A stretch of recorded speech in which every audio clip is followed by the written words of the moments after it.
Hello everybody. Today I'm going to be talking about my experience getting into the modeling industry.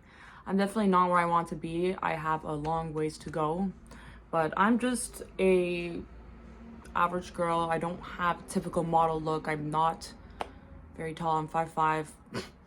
I'm considered curvy in the industry. So yeah, let's get into it. When I first started out, I had no guidance whatsoever. I had no idea what I'm doing. I still have no guidance. I'm just doing what I think I need to do because you can't really trust anybody in this industry. There's a lot of exploitative people. There's lots of people trying to take advantage of you. So yeah, I'm everything that I've accomplished to this point, I've done on my own accord, trusting myself, trusting my gut, saying yes to things, saying no to things, and walking away from things. So yeah, the way I started out, I had no idea what I was doing. So I was just like, okay, I'm finally going to do this because I knew I wanted to do this for a long time coming, years. But one day when I had enough, I was just like, okay, grab my laptop, grabbed my bookcase, whatever, headed over to Starbucks, grabbed myself a drink, sat down, put my music in. I'm like, okay, I'm going to do this. I didn't know what I was doing though.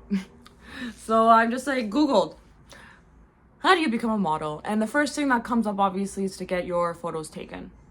I was like, okay. So I started looking at photographers and they are expensive, like $500 to $1,000. I was like, I don't really want to do that. So I went on a casting website and I was just looking through some options, some castings and stuff, some opportunities. And I came across a local photographer that was doing free TFP, which is time for print shoots. I was like, okay, bet. But I was not actually a subscriber on the casting website, so I could not apply directly. So I was just like, I don't want to pay for this yet because I don't actually have anything to post. I don't have any photos taken yet. So I saw the guy's name at the bottom. They don't always put the person's name, but I Googled his name and I ended up finding his email. So I emailed him. I'm like, hey, do you want to do a shoot? He said, yeah, let's do it. I was like, okay, perfect. So number one, I screwed up because I didn't know getting into these photo shoots, you always need to bring someone trusted with you just in case, because there's a lot of unsafe, exploitative, dangerous, predatory people. Thankfully that was not the case. Like I didn't have to run into that. I didn't have to worry about that the first time around. So I went by myself. I got the photos taken. He was chill. It was whatever, I guess. And it was an interesting experience because he was going through his camera showing me the photos, and there was one specifically photo and I was like, I really like this photo. And I don't know, I guess that rubbed him the wrong way. And when he sent me the photos later on that day, that photo wasn't there. So I messaged him. I'm like, hey, can you send me that photo that I said that I really liked? I described it in detail. He's like, oh, it should be there. It wasn't there. So that was the first like interesting experience. And let me tell you, there's a lot of those that you will come across when it comes to photographers and people in the industry. Just I don't know, it's like little digs, little things that they do just to like power trip or fuck with you or whatever it is. I don't know the purpose of it. I don't know what these people gain from doing these things. So anyways, he posted the photos of me, I posted my photo, and after he posted, I got a lot of other photographers reaching out wanting to do photo shoots. Which is like, oh great, amazing. I didn't expect that to happen, but perfect. Like it opened the door for more opportunities. And there was another photographer that I really liked, so I reached out to him. I was like, hey, do you want to do a photo shoot? He was like, yeah, sure, let's do it. So we did it. Amazing photos. I loved the experience. He was chill. It was great. Yeah. I never actually got all the photos back from that, which is kind of sad because I really liked there's like a backdrop and I wanted to do some photos there. We did the photos at the end, but I never got the photos, which sucks, and that's just kind of another thing that happens. And there's another photo shoot I did after that. I love the photos. Again, guy was great. It was a great experience. And it just took a very, very long time to get those photos back. Like I think it was like maybe a month and a half after the shoot that I got those photos back, and it just sucks because like you're just not in control of it. You're so anxiously like excited to get these photos, and like you just There's nothing you can do. So it's just like every photographer is different. There's ups and downs, there's pros and cons, and you can't really complain because they pay for the studio space. I didn't have to pay anything for these shoots. They were all free, but it's at their discretion, you know. They can not send the photos if they want to. They can stop you from posting the photos if they want to, which also happened to me because I posted. There's another photographer after that. Such a fun experience. I loved it. He got the photos back to me the next day. I posted some of the photos, but then he didn't like that because the photos weren't edited to his liking. So I was like, okay, I guess I'll delete these photos.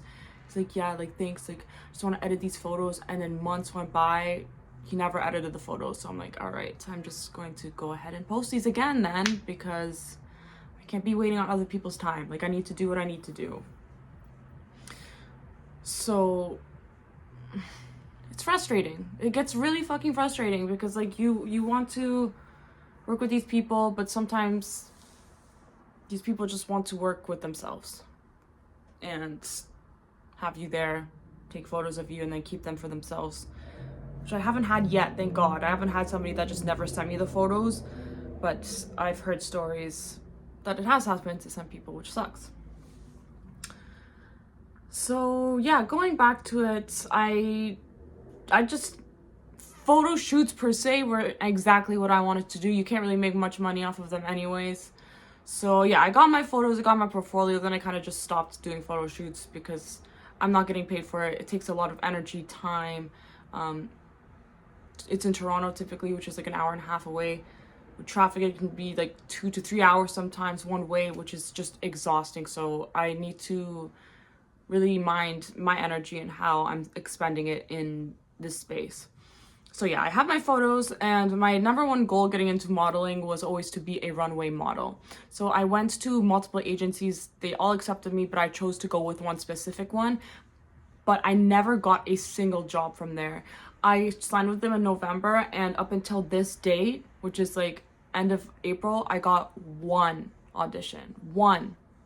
Which obviously isn't going to cut it. Like, I can't make a career out of one audition, which I didn't even get. So I tried to talk to them. I was like, hey, like, runway, high fashion is what I want to get to.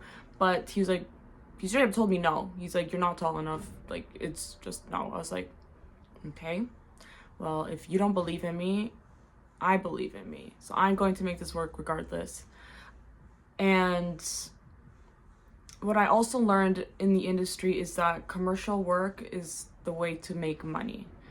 High fashion, there's not much money to be made out of it, but commercial work is the way to go. So I started applying to a bunch of castings and stuff myself on separate websites, and I got a few gigs from that.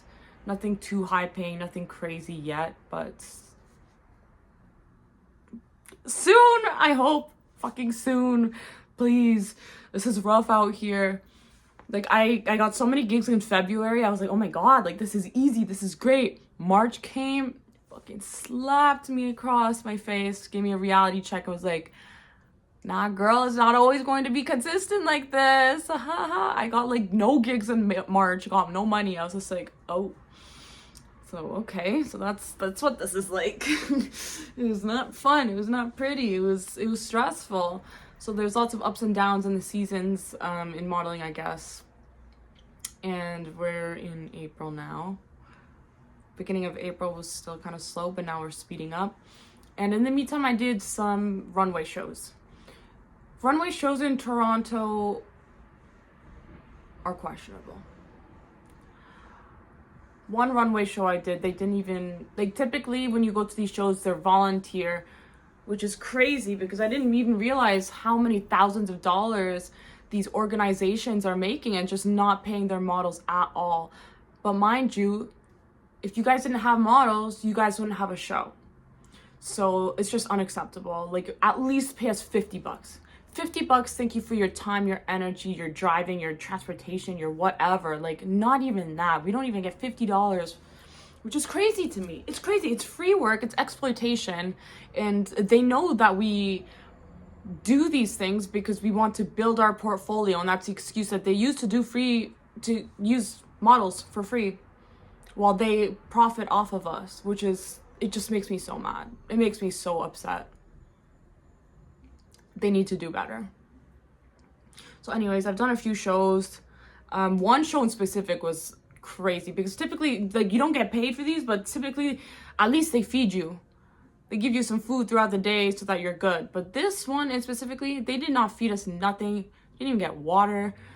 We had to do 2 separate venues, which were 40 minutes away from each other, which is crazy. Like, why are we going to one venue, getting our makeup and hair done, then having to drive 40 minutes another way just to do the show and then cut? Like, no, come on.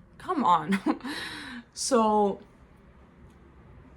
I'm being more selective now, and they kind of just pry on your desperation, which is disgusting. They know how much we want it, and they pry on us women not having standards or boundaries to say no. But after you go through this enough times, you're like, no, I've had enough. Next. Which, it is what it is, I guess. But hopefully things get better. Hopefully things do start getting better and people start saying no to these shows, these people profiting off of us, and I don't know. We'll see where the industry takes us, I guess.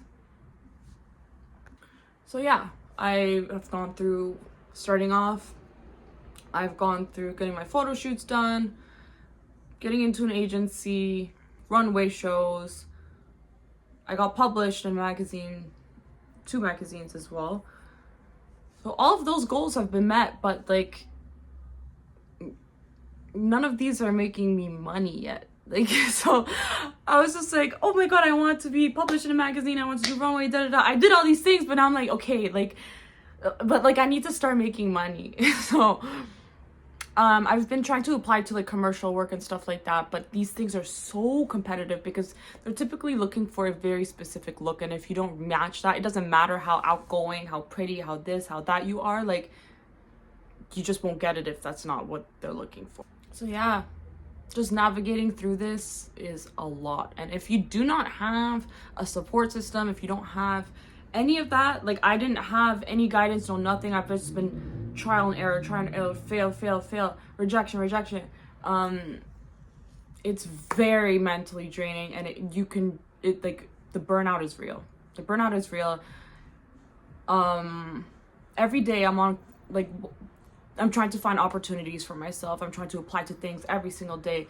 Like, it looks very amazing and fun on the outside, like the things that I typically post on Instagram and TikTok and such. It looks like I'm doing great, which, yeah, I guess like, looking at the photos and stuff, yeah, I've done pretty good so far, but like, it's not where I want to be. It's not making a living yet. I'm really enjoying it. I love the process, but like, a girl's gotta live too, you know? Like, I gotta pay my rent. I got bills to pay just like everybody else. So like, that's where my major stress point is right now. So yeah, I guess we'll see where this whole journey takes me. I would say though that the number one thing that I've taken away from any of this is just the person that I've become throughout the process. There's so many things that I've tried to like run away from, or so many parts of myself, my shadows and stuff that I didn't want to face, but going into something that you really want to do and something that you love forces you to face these parts of yourself. If you want to succeed, if you want to genuinely do better. Like, at a job, you can be like, no, I don't want to do this, because you don't actually give a fuck and like, you don't care. But with this, I actually want to get somewhere, so I have to put my ego aside and I have to face these things and grow and become a better person. And yeah, we'll see what comes of it. I will keep you guys updated on the whole journey. If you guys have any questions, don't hesitate to ask them in the comments below. Give me a like, a follow, whatever. It would mean a lot to me in this journey.